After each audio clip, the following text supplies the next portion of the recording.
Hi everyone, welcome back to our channel Tech Quest. Today's video is based on how to send Bitcoin from Binance account to another wallet. So I'm going to be guiding you throughout this video. Make sure to watch this video till the end. First of all, you'll have to log into your Binance account, and once you're logged into your account, on the home page, tap on wallet in the bottom right corner of your screen.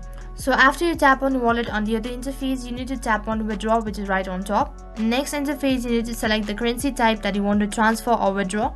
So then from the drop down menu, you have to tap on send via crypto network. So once you're on this page, you have to enter the wallet address, and once you're done entering the wallet address, and next step you have to select the network. So once you're done selecting the network, after that you have to enter the amount that you want to transfer, and once you're done entering the amount, tap on withdraw, which is right at the bottom. So as soon as you tap on withdraw, right in center there's a confirmation. So make sure to review all of your information correctly, and if you're sure about it, tap on confirm. So after that you have to verify. So the verification code will be sent to your phone number or your email or your Google account. So after you're done entering the verification code, tap on submit. So that is how you can send Bitcoin from Binance to another wallet on a device. That is all for this video. I hope the video was helpful. Make sure to like, share and subscribe to our channel. Thank you for watching.